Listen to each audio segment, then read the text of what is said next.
Ini share screen ya. Tolong ya teman-teman. Oke, jadi sambil nunggu share screen muncul, oke udah. Jadi insya Allah pada malam hari ini, sebagaimana yang tadi sudah disampaikan sama Kak Haura, dan mungkin teman-teman juga udah lihat masing-masing ya di flyernya, kita akan 1 jam ke depan, kita akan sharing podcast live. Santai aja ya, kita ini sifatnya sharing mengenai Al-Quran adalah bestie terbaik sepanjang hayat. Kira-kira kita bakal bahas apa nih kalau misalnya kita mau membicarakan Al-Quran adalah bestie terbaik sepanjang hayat. Nah, sebelum Nanas apa namanya memberitahu arahnya ini pembicaraan kita akan kemana, teman-teman kan udah tahu nih di sini di layarnya udah masing-masing udah kelihatan. Kita akan membahas Al-Quran bestie terbaik sepanjang hayat. Oh, berarti nanti arah pembicaraannya adalah gimana caranya mungkin kita bisa menjadikan Al-Quran itu sebagai bestie terbaik kita sepanjang hayat, mengalahkan bestie kita yang ada di kampus, mengalahkan bestie kita yang ada di tetangga di rumah, mengalahkan bestie kita yang ada di perkantoran, di tempat kerjanya, atau di sekolahnya, atau di ma'hadnya, dan lain sebagainya. Jadi kita mau tahu gimana caranya bisa menjadikan bestie Al-Quran ini sebagai bestie terbaik sepanjang hayat, sampai nanti kita benar-benar bisa mendapatkan syafaatnya Al-Quran ini. Ya, kemudian mungkin nanti Nanas akan bercerita ya, kita akan ngobrol sama Kak Haura dan sama teman-teman yang lain. Beberapa hikmah atau pelajaran yang bisa kita sama-sama petik mengenai kenapa bisa apa ya, mungkin sekomitmen itu kan di tengah-tengah huru hara dunia, apalagi anak muda yang ntar tiba-tiba lagi lurus-lurusnya nih, tiba-tiba pengen melenceng cita-citanya ke A, melenceng lagi ke B, sementara kita punya pegangan Al-Quran yang nggak bisa ada di sembarang tempat. Kalau kita nggak kuat-kuat pegangannya, yang tadinya Al-Quran sebagai bestie, itu bisa jadi asing sama kita. Nah, mungkin nanti kita akan bahas hal itu dan beberapa hikmah yang Nanas dapatkan semenjak berusaha mendekatkan diri dengan Al-Quran. Tapi sebelum itu, boleh ya Nanas tanya ke teman-teman semua, apa sih definisi atau arti bestie menurut kalian masing-masing? Coba boleh dibuka mic-nya. Lihat. Sahabat dekat. Yang selalu menemani Kak, yang selalu ada tiap hari. Yang selalu ada setiap hari, oke. Berarti orang tua termasuk bestie ya? Ada setiap hari. Bisa jadi Kak, kalau bisa memahami satu sama lain. Oke, Masya Allah. Berarti yang bisa menemani dan bisa memahami satu sama lain gitu ya. Terus ada lagi nggak? Ya ada cuma 2. Tadi apa yang pertama? Ya sahabat dekat, kemudian yang bisa menemani kita setiap hari, setiap waktu, dan bisa memahami kita. Oke. Nah, kita nggak bisa pukul rata atau kita nggak bisa kasih patokan makna sahabat atau bahasa sekarangnya itu bestie bagi setiap orang itu seperti apa ya. Tapi bagi Nanas, sahabat atau bestie atau bisa dikatakan orang terdekat itu adalah sosok yang mana ketika kita sama dia, apapun yang kita hadapi di depan itu fine-fine aja. Mau itu lagi susah, mau itu lagi seneng, mau itu lagi sempit, mau itu lagi luas, kayak everything is okay. Semuanya nggak apa-apa, nggak akan ada apa-apa dan aku bisa. Kalau Nanas lagi merasa kurang, tapi Nanas sama dia, Nanas merasa menjalani kekurangan itu dengan oh ya udah nanti Allah akan kasih lebihnya sesuai takarannya, sesuai takaran yang Allah tetapkan ke aku. Aku nggak perlu berpikir atau apa ya, menekan diri terlalu jauh gitu, terlalu berlebihan sampai melebihi kapasitas aku hanya karena ingin mengejar sesuatu yang bukan rezeki aku. Atau ketika Nanas lagi senang, Nanas nggak akan senang keterlaluan. Karena selagi Nanas sama dia, ya hidup Nanas akan oke, baik-baik aja, nggak akan ada yang berlebihan. Semuanya bisa kita jalani dengan tenang, semuanya bisa kita langkahi sama-sama, jalannya bisa kita telusuri bareng-bareng. Mau sedih, mau marah, mau senang, sama dia, semuanya baik-baik aja. Nah, itu makna sahabat dekat atau bestie menurut Nanas. Dan nanti kita akan bahas ke depannya ya mungkin sama teman-teman dan Kak Haura juga.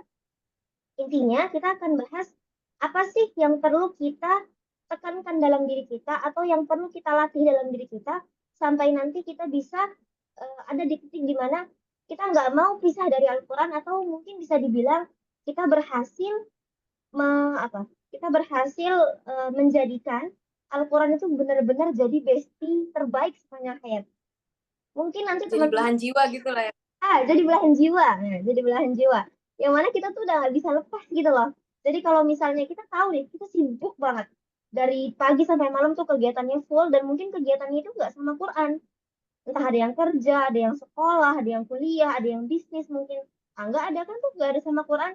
Tapi selalu ada panggilan untuk ayo kita ketemuan, ayo kita quality time. Dan kalau misalnya teman-teman nggak gubris panggilan itu, teman-teman nggak gubris rasa ingin itu, kayak teman-teman biarin aja, terus kayak ya udah terusin aja kerjaan yang lain. Kalau ada waktu kosong, dihabisin untuk main sosial media, itu pasti ada rasa yang ganjil, terus kayak besoknya akan ada kerusakan di hari-hari berikutnya. Itu mungkin yang akan kita bahas ke depannya itu ya Kak Aura ya, sebagai Oke pengantarnya. sih ya. Masya Allah. Boleh slide-nya digeser kali ya. Jadi yang pertama mau kita bahas nih Kak, keutamaan Al-Quran dalam kehidupan nih Kak Nanas. Jadi sebenarnya apa sih keutamaan dan pentingnya Al-Quran dalam kehidupan sehari-hari kita gitu? Oke. Nah, oke, udah jalan ya saya. Oke. Nah, yang akan kita bahas pertama tadi kan Nanas udah arahkan bahwa kita akan cari tahu gimana caranya supaya Al-Quran bisa jadi besti kita. Di sini Nanas berbicara seperti ini bukan berarti udah deket banget sama Quran gitu ya, udah pasti dijamin jadi orang-orang yang terdekat dengan Al-Quran. Belum tentu. Karena penilaian itu nanti di akhir. Ya, penilaian itu nanti langsung di hadapan Allah. Meskipun di hadapan manusia, Nanas itu seperti ini, seperti ini, seperti ini, mungkin dipandang baik banget hubungannya dengan Al-Quran. Bisa jadi di belakangnya lain. Kan? Ya, jadi kita membicarakan ini bukan berarti Nanas yang sudah sempurna kedekatannya dengan Al-Quran, tapi kita sama-sama kupas supaya yang sudah punya basic cinta dengan Al-Quran makin cinta lagi, atau yang sudah punya basic cinta kemudian cintanya lagi menurun itu bisa naik lagi, atau yang sedang mencari tahu bagaimana caranya dekat dengan Al-Quran dan mencintai Al-Quran tahu bagaimana cara arah mencintainya gitu ya. Nah, yang perlu teman-teman tanamkan di diri masing-masing, yang perlu kita jadikan pegangan kuat, yang perlu kita jadikan fondasi ketika kita mau punya niat atau pengen menjadikan Al-Quran itu sebagai bestie terbaik sepanjang hayat adalah kita harus tahu keutamaannya. Kita harus tahu keutamaannya. Nggak usah Al-Quran. Misalnya, kita kan di sini perempuan biasanya suka pakai skincare, kan ya. Nah, brand skincare itu kan banyak banget. Ada yang dari dokter kecantikan, ada yang mungkin brand itu milik influencer dan lain sebagainya. Nah, dari sekian ribu brand yang ada di Indonesia, kok bisa sih teman-teman milih satu brand ini yang teman-teman jadikan skincare teman-teman sampai sekarang? Itu pasti karena kita tahu, oh dia tuh dibanding skincare yang lain mungkin harganya lebih murah. Terus vitamin C-nya lebih nampol di aku. Atau mungkin eksfoliasinya, gel eksfoliasinya lebih apa namanya nggak perih di aku gitu ya, atau mungkin masker mukanya itu ngaruh banget di aku. Terus dia tuh terbuat dari bahan-bahan herbal sehingga nggak mengandung banyak kimia yang membahayakan kulitku misalnya. Nah kita kan tahu tuh keutamaan-keutamaan skincare itu sampai kita netepin dan kita percaya sama satu skincare ini dari sekian banyak ribu skincare yang ada di Indonesia. Nah itu cuma soal skincare, apalagi Al-Quran, apalagi Al-Quran. Sebelum teman-teman eh, cari tahu gimana caranya menghafal Al-Quran, gimana caranya membaca Al-Quran dengan baik dan lain sebagainya, tahu dulu apa keutamaannya Al-Quran, sampai kita mau menjadikan dia pedoman, sampai kita mau menjadikan Al-Quran itu adalah sesuatu dalam hidup kita. Ya, coba boleh digeser ke slide berikutnya. Oke. Nah, keutamaan yang pertama adalah Al-Quran sebagai petunjuk berkehidupan. Petunjuk berkehidupan. Berkehidupan artinya gak cuma tentang dunia, tapi semua tentang akhirat itu sudah diatur ada dalam Al-Quran. Di sini Nanas cantumkan Quran surah Al-Baqarah ayat 2. Insya Allah semuanya tahu, sering dengar ya. Zalikal kitabu la raiba fih hudal lil muttaqin. Zalikal kitabu, bahwa kitab Al-Quran itu la raiba fih, tidak ada keraguan padanya. Nah, tidak ada keraguan. Di sini tidak dikatakan Al-Quran seluruhnya benar, Al-Quran tidak ada yang salah, tapi tidak ada keraguan. Tidak ada keraguan padanya. Karena kalau misalnya kita cantumkan makna, misalnya Al-Quran itu tidak ada yang salah, berarti itu keterangan. Sudah dipastikan nggak ada yang salah. Tapi kalau tidak ada keraguan, ya, maka sepintar-pintarnya orang, sepandai-pandainya orang berpikir, ketika dia sudah menyelam ke dalam makna-makna Al-Quran, maka tidak akan ada lagi keraguan dalam hatinya mengenai kehebatan-kehebatan yang Allah titipkan dalam kitabnya itu. Oke, Dzalikal kitabu la raiba fihi hudan lil muttaqin. Ia adalah petunjuk bagi orang-orang yang bertakwa. Nah, jadi yang pertama adalah Al-Quran sebagai petunjuk berkehidupan. Misalnya gini, petunjuk kenapa surah ini atau ayat ini atau lasahu ini itu ditaruh di awal juz, di awal surah. Ketika kita buka mushaf, lewat satu surah Al-Fatihah, kita langsung nemu ayat ini. Ya, di surah Al-Baqarah ayat 2. Itu ternyata ada makna tersirat ya teman-teman. Ya, karena kenapa ayat ini ada di awal? Karena sehari-hari kehidupan kita, setiap detik, setiap menit, setiap langkah, setiap step kehidupan nggak bisa lepas dari petunjuk. Nggak bisa lepas dari petunjuk. Kita beragama perlu petunjuk. Kita berkeyakinan perlu petunjuk. Kita bermasyarakat perlu petunjuk. Bahkan kita berlalu lintas perlu petunjuk. Ya kan? Kita apa namanya? Kita membangun sebuah komunitas perlu petunjuk. Kita perlu pembelajaran dari yang udah merekah duluan gitu. Oke, jadi kita nggak bisa lepas dari yang namanya petunjuk dalam kehidupan sehari-hari. Makanya mana ini atau ayat ini diletakkan di awal, mana tersiratnya adalah seperti itu. Karena kita nggak bisa lepas dari yang namanya petunjuk. Baik petunjuk berkehidupan di dunia ataupun petunjuk bagaimana nanti kehidupan di akhirat. Oke, nah kemudian di sini dikatakan bahwa Al-Quran tidak ada keraguan padanya, petunjuk bagi mereka yang bertakwa, petunjuk bagi mereka yang bertakwa. Ini bisa kita mention, bisa kita garis bawahi di sini teman-teman. Kadang kita suka ngerasa gini nggak? Kita belajar Al-Quran, kita menghafalkan Al-Quran, walaupun sebenarnya hal ini mustahil. Kalau kita benar-benar lurus niatnya belajar Al-Quran, kita benar-benar lurus niatnya mempelajari, mendalami Al-Quran, ada beberapa, mungkin segelintir orang yang sudah belajar, sudah menghafal, dan lain sebagainya, tapi mereka merasa tidak menemui keutamaan-keutamaan Al-Quran itu secara nyata di hati dan hidupnya. Misalnya nih, kita merasa katanya Al-Quran itu petunjuk. Tapi semenjak aku dekat sama Al-Quran, hidupku penuh ujian. Hidupku jadi berat. Hidupku nggak bahagia seperti biasanya. Aku jadi kayak orang kehilangan arah. Nah, di sini di sini kita diingatkan. Al-Quran adalah petunjuk bagi mereka yang bertakwa. Kalau ada sesuatu keutamaan Al-Quran yang belum kita temukan dalam kehidupan kita, atau kita belum merasakan feel-nya di hati kita sendiri, ya di jiwa kita sendiri, berarti yang salah bukan Al-Qurannya, itu ketakwaan kita. Yang salah adalah ketakwaan kita. Dan mungkin untuk membenahi, membangun, membentuk ketakwaan itu, Allah taruhlah ujian-ujian yang sebelumnya mungkin belum pernah ada. Supaya ketakwaan kita terbentuk, supaya kita pulang sebenarnya. Tapi banyak ada beberapa segelintir manusia yang justru malah membalikan fakta itu, mengatakan bahwa udahlah kejar dunia aja. Kemarin tuh aku belajar Quran, aku berusaha dekat sama Allah, malah banyak ujian. Aku malah sakit-sakitan dan lain sebagainya. Nah, padahal itu cara Allah menumbuhkan takwa mereka sampai mereka bisa tergolong lil muttaqin, tergolong orang-orang yang bertakwa. Oke, jadi itu ya yang pertama, keutamaan Al-Quran. Kenapa Al-Quran harus kita jadikan sesuatu dalam kehidupan kita dan dalam kita menjalani kehidupan? Karena dia adalah petunjuk, petunjuk terbaik dari segala macam petunjuk yang ada di muka bumi ini. Coba boleh diganti slide-nya, slide berikutnya. Oke. Kemudian yang kedua, Al-Quran itu sebagai syifa dari segala obat. Teman-teman tahu nggak makna syifa di sini?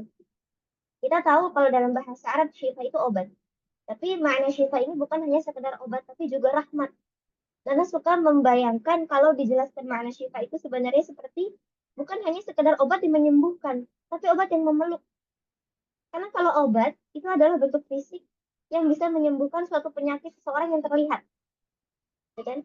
Nah, sementara syifa ini dia mengandung rahmat yang bisa menghujani jiwa-jiwa mungkin yang sebelumnya itu mati, jiwa-jiwa yang sebelumnya tidak hidup, gitu ya. Nah, di sini ada Quran surah Al-Isra ayat 82. Wa nunazzilu minal Qur'ani ma huwa shifaa'u wa rahmatul lil mu'minin wa la yazidu zalimina illa khasara. Dan kami turunkan Al-Quran sebagai sesuatu yang menjadi penawar dan rahmat bagi orang yang beriman. Sedangkan bagi orang yang zalim, Al-Quran itu hanya akan menambah kerugian. Nah, lagi-lagi di sini nih, kita dicolek. Sedangkan bagi orang yang zalim, Al-Quran itu hanya akan menambah kerugian. Jadi reminder banget ya buat kita. Pokoknya kalau ada sesuatu yang kita ngerasa nggak sesuai gitu sama apa yang Al-Quran janjikan kepada kita setelah kita dekat dengan Al-Quran. Kayaknya hidup makin berat, hari-hari makin berat, makin ada aja sakitnya, makin ada aja ujiannya. Itu yang salah bukan Al-Qurannya, tapi kitanya. Nah, dan posisi seperti itu justru Allah lagi mendetoks dosa-dosa kita. Lagi dibenerin dulu supaya kezaliman yang ada di diri kita hilang, rasa kufurnya hilang, berganti dengan ketakwaan, berganti dengan rasa syukur. Cuma tidak semua orang eh, tidak semua orang mengambil hidayah tersebut. Tidak semua orang menjemput hidayah tersebut sampai akhirnya ketika diuji sedikit dia tinggal. Ya. Nah, kemudian balik lagi tadi, Al-Quran sebagai sifat dari segala obat. Teman-teman percaya nggak kalau Nanas bilang, kalau ada orang yang eh, sakit-sakitan mungkin ya, yang banyak sekali sakitnya, itu biasanya diawali dari sakit di hatinya, sakit di jiwanya. Ada yang nggak sehat dari hati dan jiwa dia. Sehingga mungkin sikap dia jadi sakit. Kayaknya dia susah gitu untuk baik sama orang. Perlakuan dia, attitude dia kepada manusia, ke makhluk-makhluk Allah yang lain juga jadi kurang baik. Dan fisik dia juga jadi nggak sehat. Itu biasanya diawali dari, biasanya ya, tidak semuanya, biasanya diawali dari sakit-sakit jiwa atau sakit-sakit yang berasal dari mental. Mungkin sekarang kita sering sebutkan ada apa namanya mental illness dan lain sebagainya itu ya. Nah, di sini Al-Quran menjadi syifa bagi seluruh rasa sakit yang Allah titipkan kepada para manusia.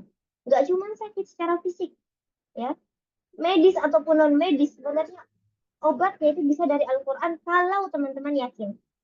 Nah, ini balik lagi tadi. Kok saya udah berobat sana sini, udah rajin ngaji, kok nggak sembuh-sembuh? Mungkin kurang yakin, ya. Jadi problemnya tuh ada di kita gitu loh, bukan ada di Al-Quran. Kita mau koreksi Al-Quran, yakin. Ya, ini kitab terbaik dari segala kitab yang Allah turunkan. Ini kitab penutup, ini kitab penyempurna. Artinya sempurna, nggak akan ada celahnya. Kita mau mencari celah satu dua makna dari Al-Quran tidak akan bisa. Ya, jadi syifa di sini posisinya adalah kalau ada seseorang yang apa namanya ketika dia dekat dengan Al-Quran, kemudian dia merasa itu berat dan lain sebagainya, justru Allah sedang membentuk obat khusus dalam diri dia. Ada tempat khusus yang sedang Allah bentuk untuk apa namanya ditaruhkan syifa di dalam dirinya supaya kelak ketika dia sudah menjadi seseorang yang dekat dengan Al-Quran, seseorang yang dekat dengan Ahlul Quran, dia tidak lagi bersifat seperti manusia pada umumnya ketika datang ujian, ketika datang rasa sakit, karena dia sudah punya syifa ini, ya, karena dia sudah di dalam dirinya tuh udah ada syifa itu. Jadi dia tahu bagaimana menyembuhkan dirinya, bagaimana mengobati dirinya, bagaimana mengatasi rasa sakit dalam jiwa dan dirinya atau dalam fisiknya, dalam pikirannya dan lain sebagainya dengan cara yang sesuai, dengan cara yang sesuai. Bukan dengan cara yang Allah tidak ridhoi gitu. Bukan dengan cara bermaksiat, bukan dengan cara memendamnya sampai menjadi penyakit-penyakit yang lebih kronis lagi dan lain sebagainya. Ya, jadi intinya keutamaan Al-Quran yang kedua adalah sebagai syifa, yang dimaknai adalah syifa sebagai obat dan rahmat, bukan hanya sekedar obat yang menyembuhkan, tapi juga rahmat yang memberikan ketenangan dan segala macam bantuan. Ya, coba digeser lagi, boleh? Sebelum digeser, boleh nanya sebentar nggak nih, Kak Nanas? Iya, boleh. Boleh. Seperti yang Kak Nanas rasakan kan ya, Kak Nanas merasakan sendiri, keluarga Kak Nanas juga, kalau misalnya Al-Quran itu bisa menjadi syifa untuk keluarga Kak Nanas sendiri. Boleh diceritakan singkat nggak tuh Kak Nanas, biar teman-teman Sobat Pejuang Quran nih pada tahu juga, apa sih yang Kak Nanas alamin di hidup Kak Nanas, tantangan hidup, yang akhirnya Kak Nanas menyadari kalau misalnya Al-Quran ini menjadi syifa untuk diri Kak Nanas dan keluarga Kak Nanas sendiri. Oke, boleh. Nah, boleh coba slide-nya apa dinaikin lagi ke yang tadi. Kita balik ke sini. Afwan ya. Gak apa-apa, gak apa-apa. Oke. Nah, mungkin teman-teman ada yang udah sempet nonton podcast Nana sama Kak Haura ya di Al Hikmah TV. Di situ kita sempat menyinggung beberapa kisah perjalanan Nanas sendiri gitu. Karena Nanas ini mulai menghafal Al-Quran, mulai kenal Al-Quran itu kan dikenali dari Bunda. Ya, dari Bunda Nanas. Yang mana ketika saat itu, ketika sedang beranjak untuk hijrah gitulah ya istilahnya, sedang beranjak untuk kembali dekat dengan Al-Quran. Nah, di situ Allah berikan ujian. Berupa apa? Sakit. Ya, makanya dari tadi kita bahas sakit karena banyak pelajaran yang Nanas dapat dari sakit sebenarnya. Nah, di situ Allah titipkan sakit yang bisa dibilang cukup parah, bisa dibilang cukup kronis karena sampai 2 tahunan ya kalau nggak salah itu bed rest. Jadi Bunda nggak bisa bangun dari tempat tidur. Nah sakit itu dimulai memang sejak kalau tidak salah ingat itu sejak mulai ingin dekat lagi dengan Al-Quran. Jadi justru ketika pengen dekat dengan Al-Quran, Allah malah kasih sakit nih yang tadinya sehat-sehat aja gitu kan. Nah, kalau kita misalnya mau protes, lo kenapa aku dekat dengan Al-Quran malah dibikin sakit? Bukannya katanya Al-Quran itu syifa, bukannya katanya Al-Quran itu obat, kan? Sekarang kita tahu pelajarannya. Kalau misalnya Allah saat itu nggak nitipin sakit ke Bunda, yang membuat Bunda semakin dekat lagi dengan Al-Quran, kita nggak akan bisa membuktikan sendiri bahwa Al-Quran itu syifa. Ya, jadi saat itu ketika sakit kita tidak putus langkah, justru di situ kita tambah lagi langkah kita yang tadinya mungkin kedekatan kita dengan Al-Quran ini kadarnya segini, itu kita coba tambah dengan berbagai cara. Nanas yang masuk pondok, Bunda yang menghafal dari rumah dalam posisi sakit, bahkan kita merintis rumah tafil. Film kafa itu di saat itu, di saat lagi sakit-sakitnya justru, ya. Dan dari situ banyak kejadian-kejadian yang amazing. Kalau diceritakan itu kayak cerita-cerita dongeng ya. Mungkin dari salah satu mimpi Bunda yang pernah diceritakan di podcast Alif TV juga, itu beliau bermimpi melihat dibawakan gitu ya, dibawakan Al-Quran dengan ukuran sangat besar sebesar-besarnya. Jadi sampai kalau kita kan memandang sesuatu ada batasnya nih ya. Nah itu seluas mata memandang Al-Quran itu nggak habis, nggak ada batas. Jadi luas banget dan di situ dibukakan Quran surah Al-Ankabut ayat 2. Nah, yang mana artinya kalau teman-teman punya mushaf boleh dibuka, itu artinya adalah apakah manusia mengira dengan mereka mengatakan mereka beriman lalu tidak ada kami uji? Jadi justru yang bisa kita petik dari situ adalah justru ketika kita yang tadinya ini kita biasa-biasa aja nih urusannya dunia terus tiba-tiba pengen melangkah aku mau deket sama Allah. Nah dari niat itu justru Allah datangkan ujian, ya justru Allah datangkan ujian supaya Allah mau satu Allah mau mendetoks dosa-dosa kita supaya kita bisa memiliki syifa dalam diri kita bisa mendapatkan rahmat lebih luas lagi, mendapatkan ampunan yang lebih luas lagi. Dan yang kedua, supaya ketakwaan kita itu benar-benar bertambah, teruji, dan dia jadi ketakwaan yang kuat gitu. Bukan ketakwaan yang diiming-imingi dunia sedikit, melenceng. Kayak gitu ya. Nah, kisah itu sakit itu mungkin berjalan sekitar 2-3 tahun. Nanas masuk ke pondoknya juga sama pondoknya Kak Haura, dan itu Nanas memang sering banget pulang, mulai ditanya sama Kak Haura, itu Nanas sering banget pulang izin apa namanya tiba-tiba nggak ada aja gitu di pondok, jadi pulang apa namanya ke rumah ya karena gimana ya posisinya Bunda sakit gitu. Jadi kita pengen bareng-bareng sebenarnya. Tapi karena usaha tadi, niat tadi kita pengen deket sama Al-Quran, tapi kalau kita sama-sama mungkin langkah kita terbatas. Jadi ayo kita pisah dulu. Bunda dengan posisi sakit yang merintis rumah tafil Sulmi Kafah saat sakit-sakitnya dan apa ya menyusun hafalannya yang tadinya mungkin pernah ada, kan? Kemudian disusun ulang dan Nanas mencari hafalan yang belum pernah Nanas miliki di pondok bersama Kahora. Nah, itu bukan hal yang mudah teman-teman. Jujur itu berat, itu berat. Nah tapi dari situ sekarang bisa menjadi cerita bahwa kita bisa membuktikan mungkin cerita ini bisa menjadi salah satu bukti bahwa Al-Quran adalah syifa, Al-Quran adalah obat. Semakin Bunda dekat dengan Al-Quran, semakin rumah tahfidz itu kita uh, fokuskan gitu ya, semakin bertambahnya hafalan nanas di pondok itu semakin hilang penyakit Bunda sampai titik hilang totalnya itu adalah ketika umroh.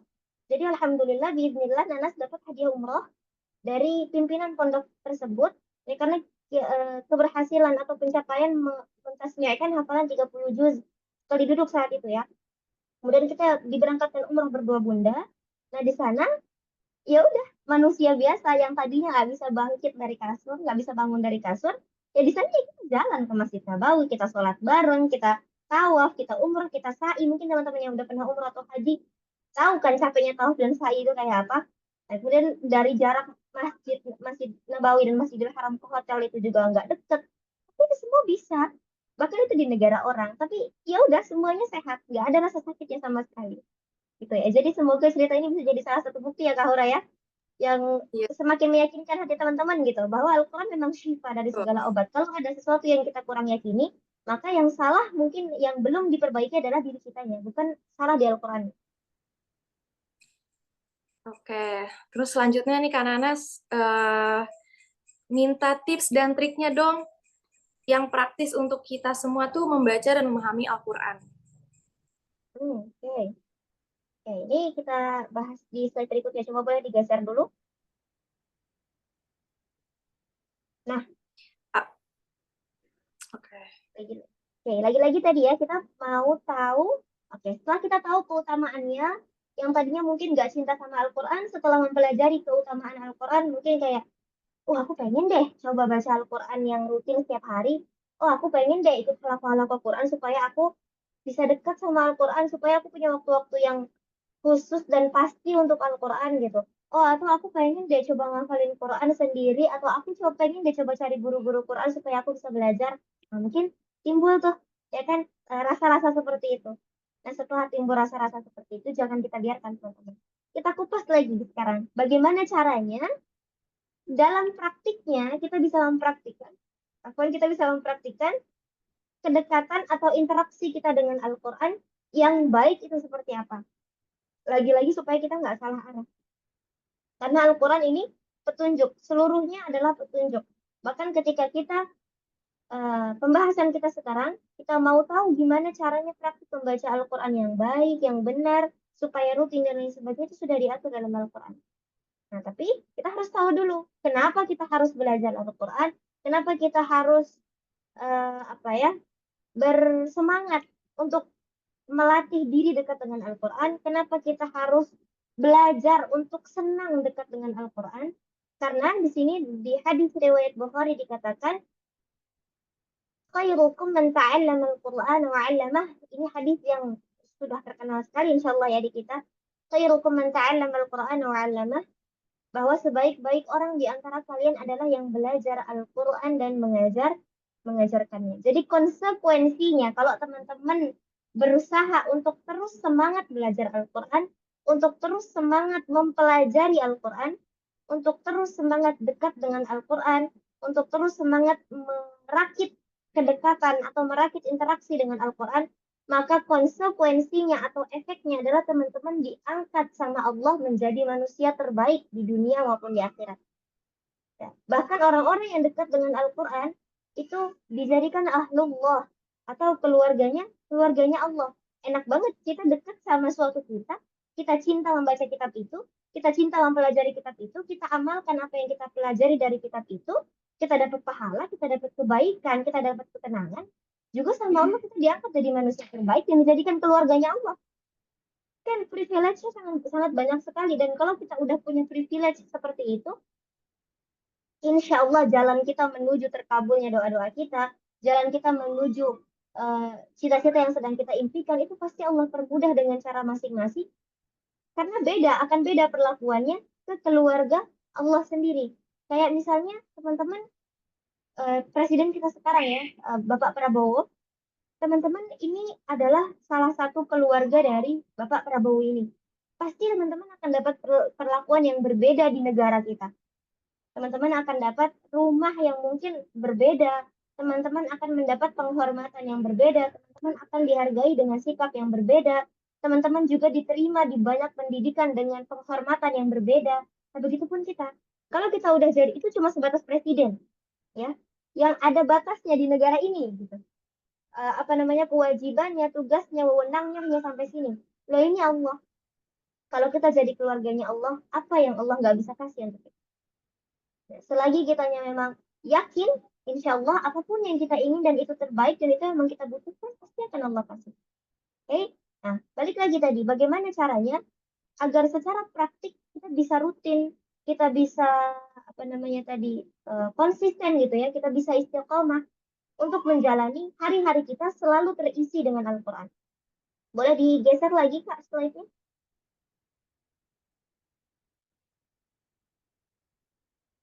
Nah, lagi satu lagi. Nah, oke. Nah, dalam melatih konsistensi atau interaksi yang rutin, itu memang harus diawali dari belajar. Belajar dalam arti memaksa diri untuk coba berinteraksi dengan Al-Quran. Yang pastinya paksaan-paksaan itu bukan sekedar eh, paksaan yang tidak enak, tapi justru paksaan yang timbul karena rasa cinta. Kita cinta sama sesuatu, kita cinta sama matematika. Ya, untuk mencapai apa namanya pemahaman matematika yang luar biasa, kita harus memaksa diri kita untuk belajar kan, untuk belajar mengetahui setiap perkembangan ilmunya, untuk belajar mengetahui dan mengupas setiap materi yang mungkin kita dapatkan di kelas, untuk belajar jeli atau teliti mencari setiap program-program yang mungkin bisa mengembangkan diri kita. Jadi tidak berhenti dan tidak lepas dari belajar. Nah, di sini Nanas paparkan salah satu hadis riwayat Bukhari. Ini hadis yang diriwayatkan oleh Utsman bin Affan radhiyallahu anhu yang tadi ya. Khairukum man ta'allama al-Qur'an wa 'allamah. Lagi-lagi sebaik-baik orang di antara kalian adalah yang belajar Al-Qur'an dan mengajarkan. Okay? Jadi harus mau belajar. Nggak ada orang yang interaksinya dengan Al-Quran bagus secara tiba-tiba. Nggak ada. Itu pasti dia mengalami step yang tadinya niat aja. Sampai dia mencari tahu di mana aku harus mewujudkan niatku ini. Di mana aku harus apa namanya menjadikan niatku ini sebuah aksi, bukan hanya mimpi.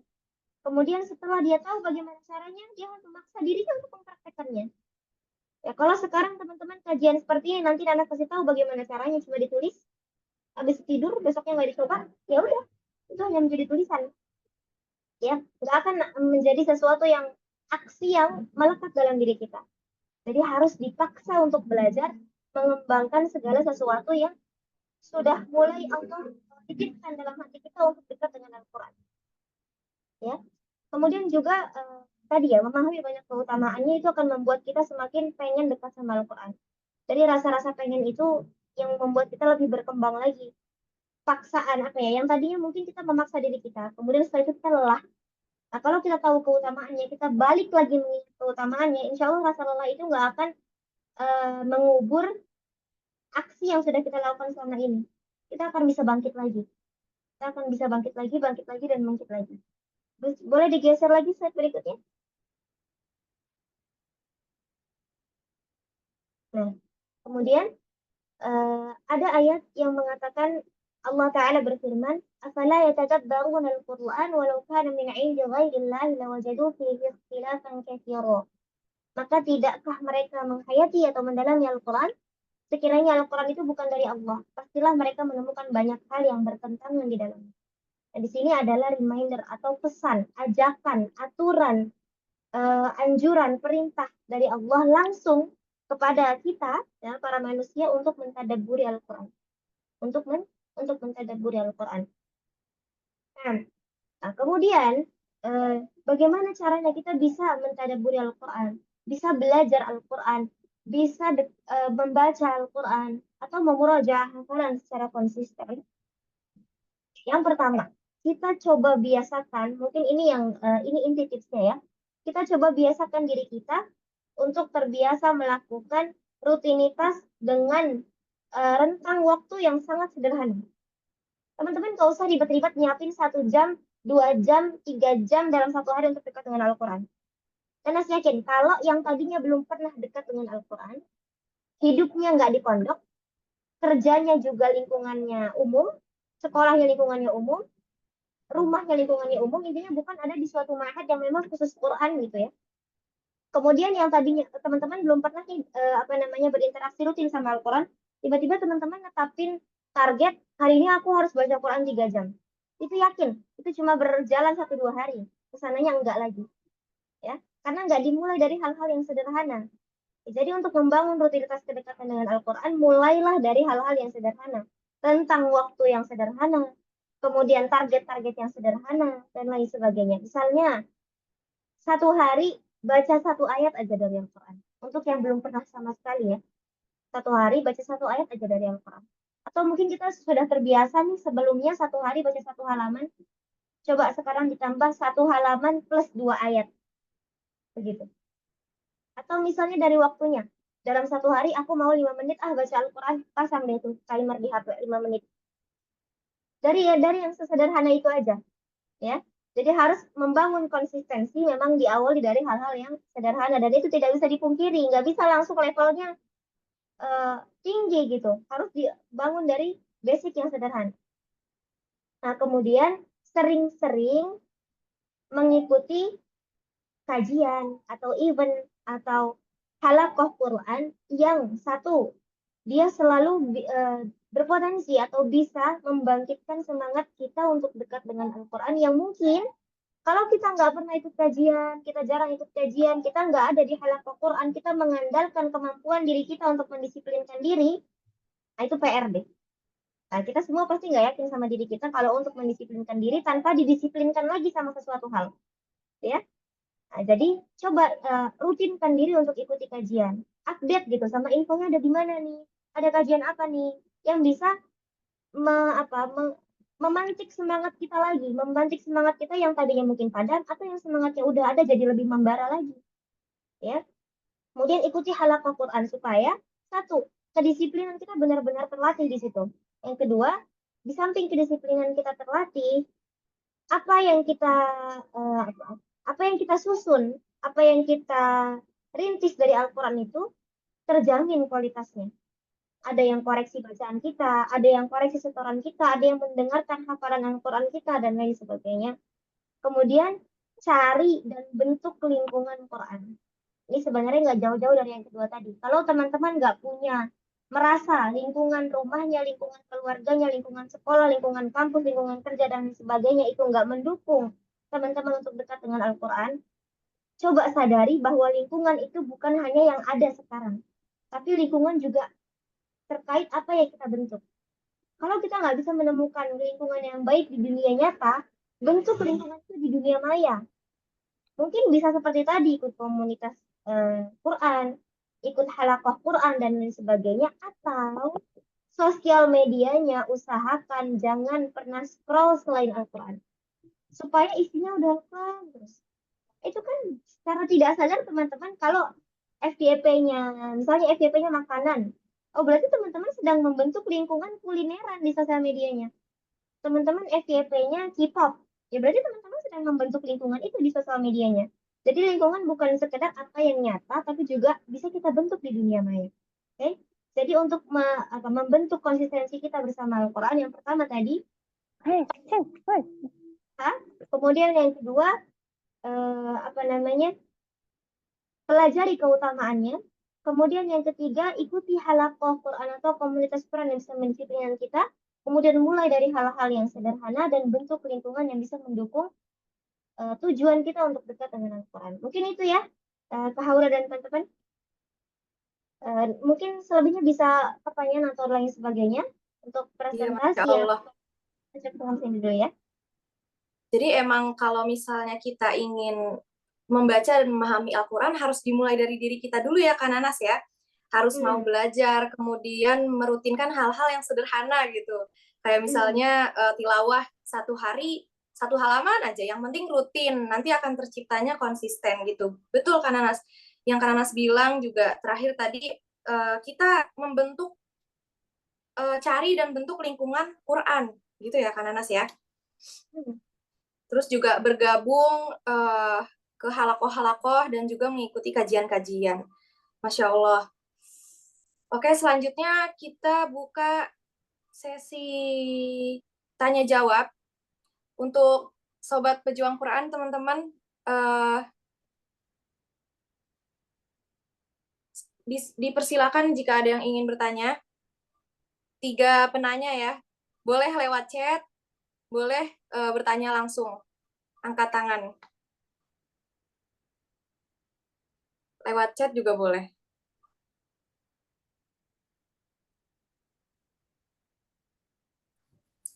Ada yang ingin bertanya? Saya, Kak. Oke, Kak. Siapa nih? Kak Khofifah. Iya, Kak. Perkenalkan nama dan asal ya, Kak. Nama dan Bismillahirrahmanirrahim. asal. Bismillahirrahmanirrahim. Assalamualaikum warahmatullahi wabarakatuh. Waalaikumsalam warahmatullahi wabarakatuh. Perkenalkan nama saya Khofifa Abdi Arifah dari Palembang atau Luwu Linggau. Masya Allah. Wong kita galau. Kakak juga orang Palembang, Kakak. Kakak orang Betul. Palembang. Oh, Masya Allah. Salam kenal, Kakak. Nah, jadi di Itu sini sinyalnya jelek. saya ingin bertanya Kak, sedikit tadi kan namanya ada rutinitas gitu Kak ya, kayak per hari harus berapa gitu Kak ya. Nah, saya itu sudah mentargetkan itu per hari 1 halaman gitu Kak ya, bersama artinya gitu. Nah, tapi terkadang tuh sering bolong-bolong gitu loh Kak, padahal udah dikit kan gitu loh Kak,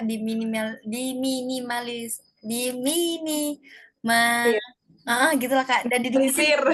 gitu Kak. Nah, tapi kenapa terasa susah ya Kak ya? Kan kemarin juga dapat apa nasihat juga dari teman-teman juga kayak coba baca Qurannya terus artinya biar ketika kita membaca itu kan apa namanya kita terasa artinya itu apa gitu Kak. Semakin dirutinkan gitu kan Kak. Tapi kenapa terasa berat terus Kak bagi saya gitu Kak. Padahal makanya itu Kak, saya mengikuti event ini kan untuk menumbuhkan rasa cinta saya lanjut pada Al-Qur'an gitu karena susah banget untuk Oh, istiqomah Kak gitu. Terus untuk waktu terbaiknya itu kira-kira ketika apa Kak ya untuk membaca Al-Qur'an bahkan mentadabburinya gitu Kak. Syukran. syukron Kak Hovifa atas pertanyaannya. Kak Nanas mau dijawab langsung atau mau ditampung dulu nih, Kak? Langsung aja kali ya. Oke, silakan Kak Nanas. Nah, jazakillah khairan Kak Hamka dan kita pertanyaannya Masya Allah. Kenapa kita sudah menyusun target sesederhana mungkin, tapi susah banget gitu ya untuk konsisten. Ya, sementara udah dapat banyak nasihat dari orang dan lain sebagainya. Yang pertama, kita harus bisa menerima dan mengakui bahwa perjalanan sama Al-Quran nggak akan ada yang mulus. Ya, perjalanan kita sama Al-Quran nggak akan ada yang mulus. Coba boleh tanya deh, penghafal Al-Quran yang mungkin menjadi inspirasi Kak Khofifah atau teman-teman di sini, siapapun itu ketika punya kesempatan untuk bertemu dengan mereka. Coba tanya, awal mula cerita mereka bisa dekat dengan Al-Quran itu pasti seperti ini juga. Yang tadinya jangankan 1 halaman, ini bisa baca Quran 1 ayat aja sehari belum tentu bisa. Ada aja kegiatannya. Kita udah tetapkan target sesederhana mungkin, bahkan mungkin sudah masuk pondok pun masih tertatih-tatih.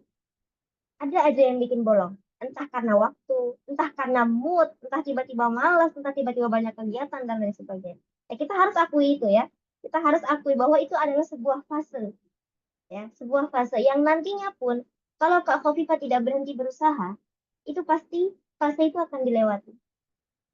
Nah setelah melewati fase itu pun bukan berarti perjalanan ke sananya udah enak tuh enggak ya suka tiba-tiba aja nih berat dan pengen aduh aku nggak lagi deh terlalu fokus ke dunia Quran aku mau dunia kerja akhirnya coba masuk terbawalah arus pekerjaan harus dunia kerja sampai benar-benar totalitas meninggalkan Al-Quran dan ketika dia ada panggilan mau balik baru enggak oh iya ya dulu kan aku deket sama Al-Quran kok sekarang segini jauhnya ya jadi fase-fase itu harus kita akui bahwa kita akan melewati fase itu semua semua orang yang pengen dekat dengan Al-Quran pasti akan melewati fase itu ya cuma bagaimana cara kita mengatasinya gak ada kata lain yang bisa Nana sampaikan selain paksakan terus kalau tiba-tiba dalam seminggu ini kita nggak ada baca Quran sama sekali nih bolong ya bukan berarti label atau nama kita atau derajat kita di mata Allah itu langsung terblacklist gitu.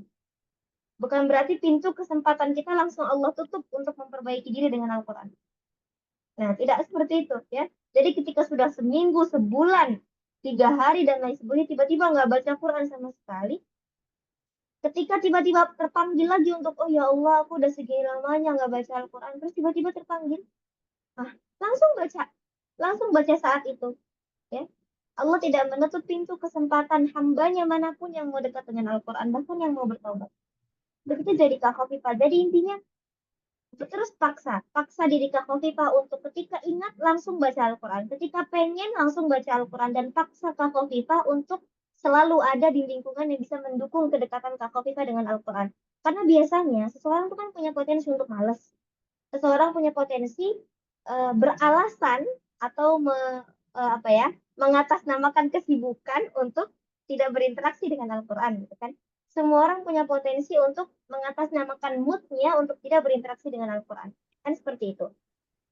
Tapi semua orang juga sebenarnya punya kekuatan untuk memaksa dirinya dengan cara yang dia nyaman, dengan cara yang dia yakini, dengan cara yang sesuai sama diri dia untuk tetap ada dengan Al-Quran. Kalau kita ada di lingkungan yang dekat dengan Al-Quran, kita terus paksa diri kita untuk ada di lingkungan itu, meskipun sesekali kita keluar lagi dari lingkungan itu, ada panggilan kita masuk lagi, kita cari lagi, di situ kita akan menemukan sosok orang-orang yang membuat kita insecure. Kok mereka bisa sedekat itu ya dengan Al-Quran? Sehingga kita mulai lagi diri kita untuk dekat dengan Al-Quran. Jadi kuncinya adalah paksa dan terus usahakan. Ya. Ketiga tidak lain dan tidak bukan perbanyak istighfar, mohon ampunan dan perbanyak doa, minta pertolongan sama Allah. Ana pengen dekat sama Al-Quran, ya Allah, tolong mudahkan, berikan jalannya seperti apa, bimbing Ana sampai ke jalan. Ya. Bisa dipahami Kak, Kak Khafifah? Alhamdulillah Kak, insya Allah paham. Ya Allah ya. Jadi perjalanan dengan Al-Quran itu tidak ada yang mulus ya kan Anas ya. Emang harus kita paksa ya, salah satunya dengan cara tetap berada di lingkungan yang bisa mendorong kita untuk tetap berinteraksi dengan Al-Quran gitu ya kan Anas ya. Masya Allah. Ada pertanyaan lagi teman-teman? Saya Kak. Oke, Kak Putri Rindiani. Namanya siapa Kak? Asalnya dari mana? Ya. Assalamualaikum warahmatullahi wabarakatuh. Waalaikumsalam warahmatullahi wabarakatuh. Kenalkan, nama saya Putri Rindiani dari Karawang. Insya Allah dari Karawang. Ya Kak. Jadi saya ingin bertanya, kan salah satu dari cara untuk mengkonsistenkan diri berinteraksi dengan Al-Quran adalah membangun lingkungan sendiri ya, lingkungan Al-Qurani sendiri. Nah, bagaimana cara kita untuk meluluhkan hati seseorang atau mengajak seseorang untuk membangun lingkungannya sendiri, lingkungan Al-Qur'annya sendiri, sedangkan orang itu meyakini bahwa diri dia itu nggak pantas gitu dekat dengan Al-Quran karena dosa-dosanya. Merasa kayaknya nggak pantas deh aku jadi manusia Qur'ani gitu. Bagaimana Kak? Bagaimana cara kita untuk mengajak atau menasehati atau sedikit mengatakan bahwa kita semua itu pantas kembali gitu. Gitu Kak. Terima kasih. Sama. Ya, Ana paham. Nah, jazakallah khairan Kak. Ini langsung dijawab aja ya Kak Hora ya. Oke, siap. Ya. Nah, pertanyaannya bagus. Tadi dikit sempat kita singgung juga sebenarnya di podcast ATV itu pertanyaannya ke Putri ini. Ya. Nah, yang pertama, gimana caranya kita bisa meluluhkan hati seseorang supaya orang ini mau dekat lagi sama Al-Quran, nggak berputus asa gitu loh dari rahmat dan ampunannya Allah. Kita harus sadar dulu bahwa kita nggak pegang kendali atas hati manusia dan hati kita sendiri. Semuanya itu ada di kendalinya Allah. Ya. Jadi, itu yang harus kita tahu dulu, kita harus pahami dulu, kita harus pegang dulu, harus sadar dulu bahwa kita nggak punya kendali atas hati dia. Oke? Kemudian, cara yang paling baik untuk meluluhkan hati seseorang, mengajak seseorang, menasihati seseorang, membimbing seseorang ke jalan yang lebih baik adalah contohkan. Contohkan. Ya. Sekarang misalnya seperti ini. Ana yang berbicara mengenai ayo dekat dengan Al-Quran. Al-Quran adalah syifa, Al-Quran adalah obat, Al-Quran adalah petunjuk kehidupan dan lain sebagainya. Tapi sebagai pembicara saya tidak punya background. Saya sendiri tidak dekat dengan Al-Quran. Saya sendiri sehari-hari ini nggak pernah baca Al-Quran. Saya tidak mencerminkan kehidupan yang penuh kisah dengan Al-Quran. Saya tidak bisa membuktikan pelajaran-pelajaran bersama Al-Quran. Apa kalian mau ikuti? Enggak pasti kan? Ya kan? Atau kalian mungkin berguru. Tidak mungkin kalian mau belajar bahasa Inggris ke orang yang nggak bisa ngomong bahasa Inggris. Nggak pernah mencerminkan bahwa dirinya itu punya keahlian berbahasa Inggris. Teman-teman nggak akan mau belajar masak ke orang yang teman-teman tahu masakannya nggak enak. Atau teman-teman nggak pernah lihat dia bisa masak gitu kan. Sama posisinya seperti ini. Ya. Cara terbaik untuk menasihati, meluluhkan hati seseorang, mengajak seseorang adalah dari diri kitanya bisa mencontohkan. mungkin kita tidak, bukan yang Nanas maksud, bukan mencontohkan menjadi orang-orang yang terkenal atau yang berhasil dan lain sebagainya, meskipun itu salah satunya. Tapi maksud Nanas adalah dari hal-hal yang sederhana. Kitanya dulu nih dekat sama Al-Quran. Kitanya dulu dekat sama Al-Quran. Kitanya dulu bisa buktikan ke diri kita sendiri bahwa dengan aku dekat dengan Al-Quran, aku tuh tenang. Aku jadi nggak pemarah. Aku jadi lebih ikhlas. Aku jadi lebih bahagia sama setiap takdirku. Aku jadi lebih mudah memaafkan orang lain. Hidupku jadi lebih tertata. Hatiku jadi lebih bisa menerima. Ibadahku jadi lebih bisa tersusun. Dan aku merasa punya privilege di kehidupan ini. Kemudian akhlak aku jadi lebih baik. Attitude aku jadi lebih baik. Pendidikan aku jadi lebih terselamatkan dan lain sebagainya. Maka dengan melihat seperti itu, tanpa kita berbicara banyak, sebenarnya orang ada keinginan untuk meniru. Dibanding kita berbicara, mengajak, tapi dia tidak bisa melihat bukti itu dalam diri kita. Maka itu akan lebih sulit, ya. Jadi cerminkan mungkin Kak Putri yang sudah mempelajari Al-Quran ingin mengajak seseorang, Kak Putri buktikan dulu di diri Kak Putri itu, semenjak aku belajar Al-Quran, aku menjadi orang yang lebih baik. Aku menjadi orang yang lebih tutur kataku lebih baik, ya. Akhlakku lebih baik, attitudeku lebih baik, kesabaranku lebih tersusun, emosionalku lebih tertata dan lain sebagainya. Ibadahku lebih baik, aku lebih rajin sholat sunnah, aku juga lebih good looking. Good looking bukan berarti cantik ya, tapi lebih enak, lebih rapih dan lain sebagainya, lebih baik gitu loh kehidupannya, lebih baik menata dirinya. Dengan seperti itu, ketika Kak Putri mengajak dia, pasti dia akan ada kayak, ya aku pengen udah jadi kayak kamu, ya.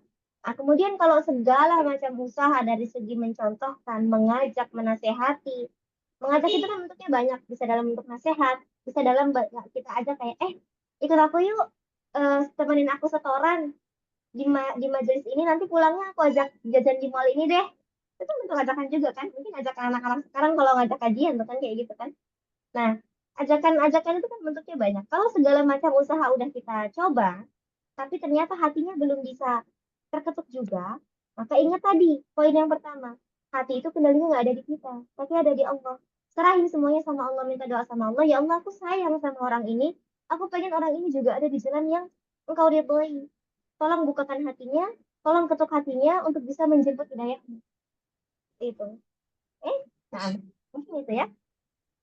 Jadi cara yang paling baik untuk kita mengajak atau membimbing orang atau teman kita ke arah yang lebih baik tuh pertama harus kita contohkan dulu ya Kak Nanas ya. Benar banget. Terus kita ajak juga, kalau misalnya nggak berhasil juga kita doakan. Itu salah satu cara terakhir ya. Kita minta kepada sang pemilik hati gitu.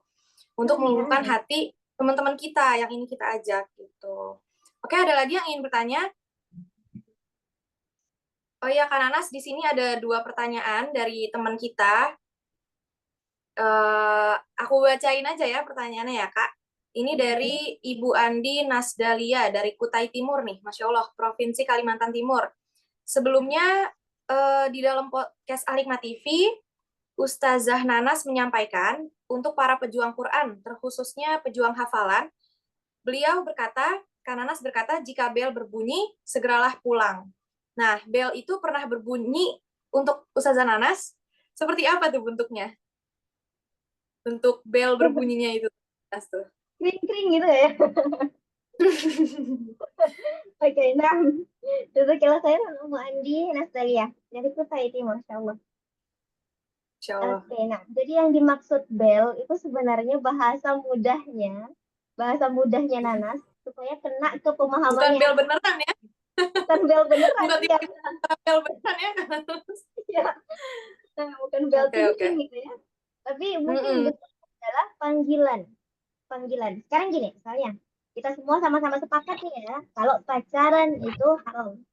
Maka ya, apapun bentuknya, yang haram itu bukan label pacaran. Pacaran kalau dilakukan setelah halal, nah kalau dilakukan setelah halal itu baik, justru itu ada pahalanya. Tapi yang salah bukan nama pacarannya, tapi kegiatan yang ada di dalamnya gitu ya. Nah sekarang misalnya aktivitasnya, teman-teman ada di satu kondisi, nah itu bilah tapi ya, ada di satu kondisi di mana awalnya kenal dengan seorang lawan jenis, mungkin profesionalitas bekerja, atau kuliah, dapat kelompok yang sama, mungkin kalau kuliahnya di tempat umum, atau tempat mengajar kita mengharuskan kita untuk bekerja sama dengan dia dan lain sebagainya. Sampai akhirnya kita sering berbincang mengenai pekerjaan yang cukup selesai sampai batas pekerjaan itu aja sebenarnya. Awalnya. Tapi lama-kelamaan mulai timbul rasa bahagia, suka kalau ngobrolnya lebih lama. Jadi apa aja jadi diobrolin. Sampai akhirnya jadi sering chattingan, membahas hal-hal yang nggak ada faedahnya sebenarnya. Sampai akhirnya mengarah lagi, sekarang chattingannya berbumbu-bumbu manis nih. Ada bunga-bunganya, ya. Emotnya ditambah, jadi banyak merah-merahnya, kan? Atau jadi banyak bintangnya, gitu kan? Atau jadi sering saling bertukar perhatian. Nah, sekarang Nanas tanya, kalau kita tadinya nggak pernah pacaran sama sekali, atau mungkin pernah salah arah, kemudian Allah arahkan ke arah yang benar dan kita menerima, kita tahu betul pacaran itu haram, kita sudah jaga diri, tiba-tiba kita terjerumus ke dalam kondisi itu, ketika teman-teman lagi chattingan, itu sebenarnya dalam hati teman-teman tuh bersuara, nggak gini tahu sebenarnya, ini nggak boleh tahu, ini kelewatan tahu, ini berlebihan tahu, hatinya menolak, tapi jarinya nggak bisa terus saja chattingan, ya, karena pembahasannya asik, ngerasa diperhatiin. Besok kalau dia nggak ngechat kita nyariin, kalau kita nggak ngechat dia nyariin terus begitu, sampai naudzubillah terjerumus ke dalam hubungan yang haram. Nah, itu panggilan seperti itu yang Nanas maksud, bel seperti itu. Jadi dalam hati seseorang itu sebenarnya fitrahnya dia punya panggilan untuk pulang, fitrahnya dia tahu mana jalan yang baik dan tidak, ya, karena kita semuanya dilahirkan memang fitrahnya seperti itu. Nah, Allah sudah berikan eh, takarannya masing-masing. Hal ini halal kalau dilakukannya seperti ini, haram kalau sudah berlebihan. Atau hal ini haram secara mutlak ataupun kadarnya. Hal ini halal secara mutlak ataupun kadarnya. Sudah ada takaran-takarannya seperti itu. Jadi ketika kita melenceng, kita mengetahui bahwa takarannya segitu, kemudian kita melenceng, itu pasti ada bel, ya kan? Bunyi ini, suara hati kita tuh, ih gak gini tau sebenarnya. Kemarin aku nggak begini, kenapa sekarang begini? Atau mungkin penghafal Al-Quran nih yang tadinya deket banget sama Al-Quran, tiba-tiba terbawa arus pekerjaan, perkuliahan, dan sebagainya, ninggalin Quran. Terus lihat orang dekat sama Al-Quran, ih dulu aku juga kayak dia, dulu aku rajin murojaah, dulu kok sekarang aku gini ya. Nah, panggilan seperti itu maksudnya. Ya, panggilannya adalah panggilan yang bentuknya seperti itu. Ya, jadi seperti hidayah yang sedang Allah buat mampir. Allah buat dia bersuara, speak up. Nah, tapi tergantung kita tuh mau jemput atau enggak. Dan di sini kan ada pertanyaannya adalah, eh, bel itu pernah berbunyi kah untuk Ustazah Nana? Contohnya juga seperti misal ada postingan yang lewat di beranda kita ya, karena nas gitu ya. Nah, iya Itu tuh. juga Nah, sinyal hidayah iya. gitu. Itu sering ya kayak gitu ya Kak Hura ya. Lagi galau nih atau lagi ada masalah apa atau Tuh, lagi hal lain sebagainya, lagi merasa kesulitan, tiba-tiba pas buka sosmed pas banget tuh postingannya kayak gitu. Ya. iya Itu juga termasuk bel yang dimaksud. betul betul. Ini ada pertanyaan lagi nih Kak Nanas. Boleh nggak nih terakhir nih? Boleh, Lumayan boleh. beranak. Pertanyaannya dari Nurmala, Sukabumi, Jawa Barat. Bagaimana caranya agar kita tetap konsisten dengan hafalan kita? Misal target 5 juz atau 3 juz per hari gitu. Jadi dibaca per harinya di murojaah dengan waktu yang sangat padat gitu kan Nanas. Kemudian bagaimana cara membagi juz-juz atau menyatukan untuk murojaah yang lancar? Jadi dibagi nih murojaah yang lancar dan yang belum lancar gitu. Cara membaginya bagaimana dan bagaimana cara supaya kita tidak jenuh atau mengantuk ketika terus-terusan bersama Al-Quran. Oke. Oke. Nah, ini jadi intinya adalah gimana caranya membagi murojaah juz yang lancar sama juz yang belum lancar gitu ya. Ya, dan Nah, pengen merojaah nih, hafalan kita 5 juz atau 3 juz dalam sehari di aktivitas yang padat. oke, oke, oke. Nah, Itu nggak juga. paham. Itu dulu deh, kebanyakan nih. Itu dulu deh. Gak apa-apa. Ya, jadi yang pertama dulu ya tadi ya. Gimana caranya bagi waktu murojaah di sela-sela kegiatan kita yang padat. Sebenarnya idealnya itu jumlah hafalan, target murojaah itu kan beda-beda, sistem murojaah beda-beda. Cuma ideal bagi Nanas yang Nanas terapkan sampai sekarang adalah dibagi per pekan. Dibagi per pekan. Kita nggak usah ambil hari Sabtu Ahad. Karena biasanya di waktu apa namanya me time lah ya. Kita ambil Senin sampai Jumat. Tapi di samping itu kita punya kesibukan yang padat. Misalnya kita punya hafalan 5 juz tadi yang dikatakan sama kakaknya. Gimana nih cara bagi murojaahnya?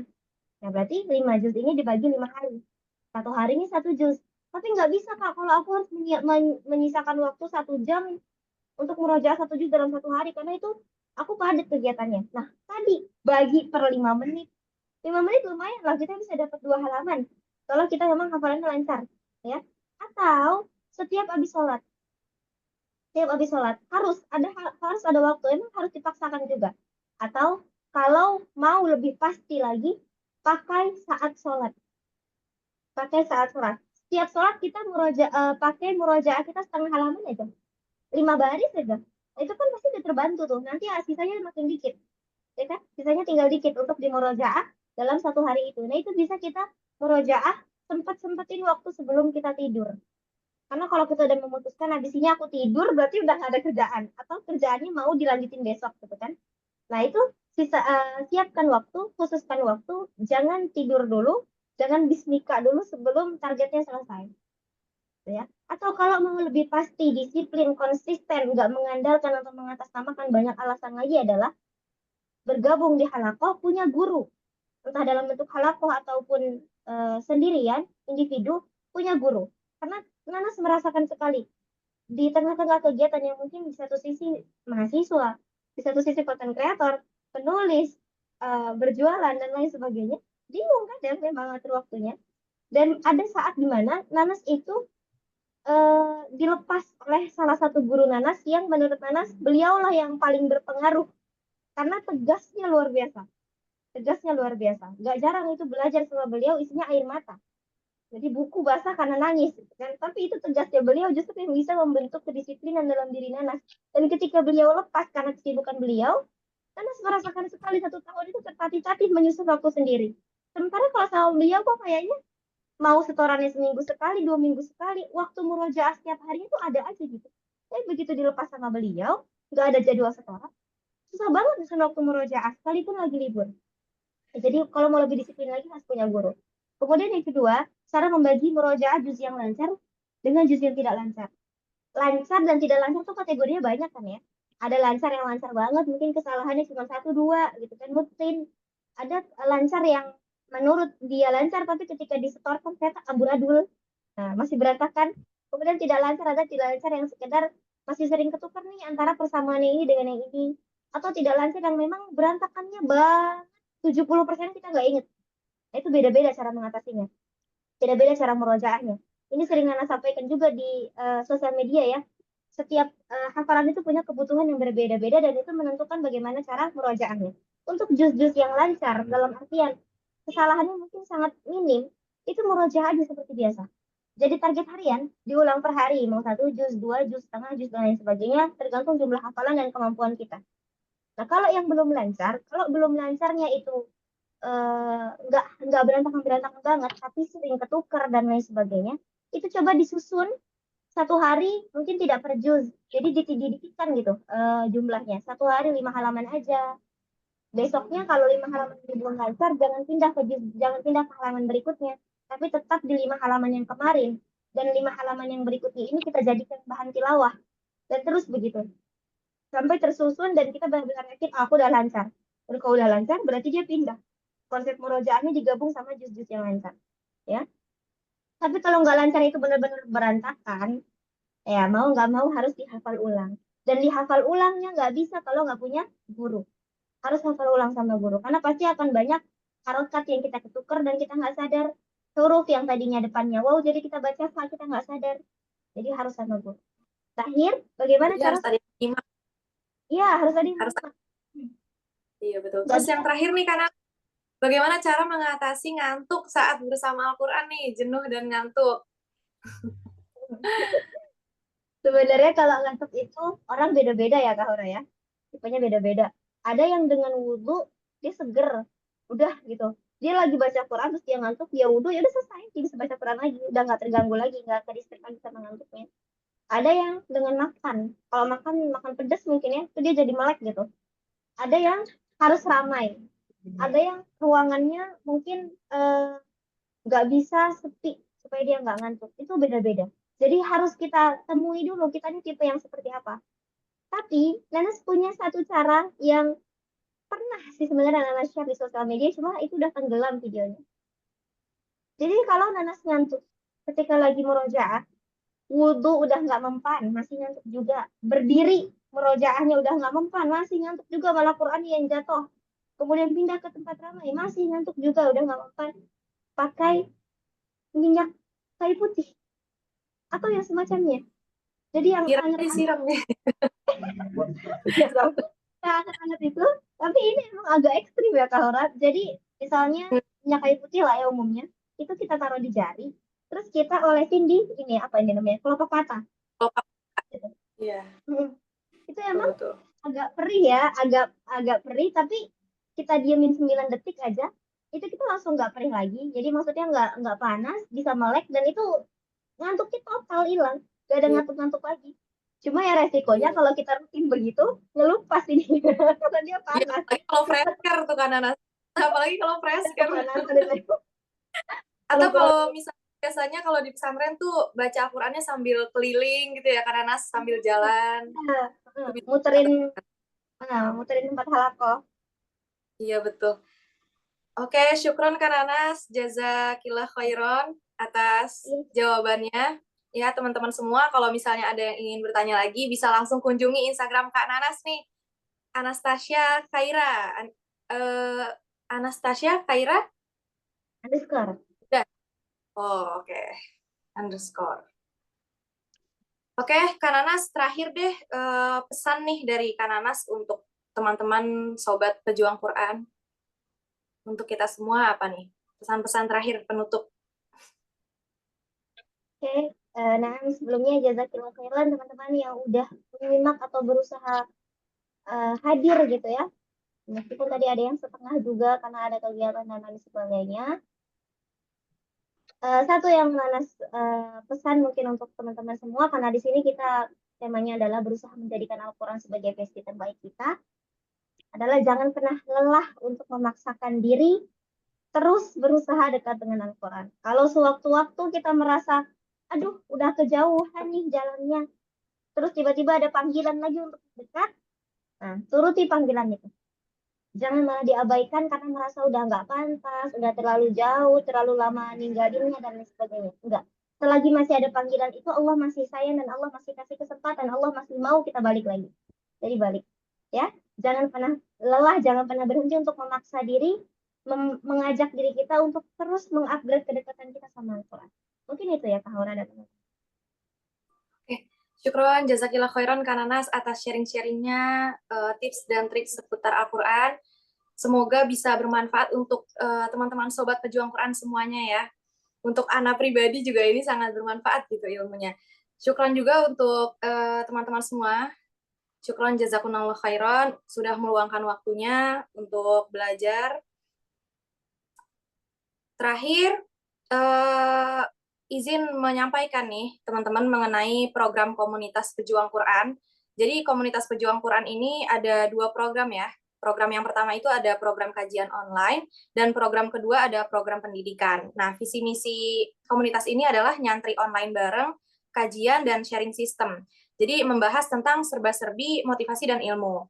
Nah, untuk program kajian online-nya ini, komunitas pejuang Quran ada rutin setiap 1 pekan sekali, teman-teman. Jadi dalam sebulan ada 4 kali pertemuan yang pasti dengan pemateri yang expert di bidangnya masing-masing, di bidang yang beraneka ragam. Kemudian pada program pendidikan sistematisnya itu tentang Al-Quran seperti Tasin dan Tahfiz. Kelasnya dibagi menjadi 2 kelas, teman-teman ya. Ada kelas Ahwat dan kelas Ikhwan.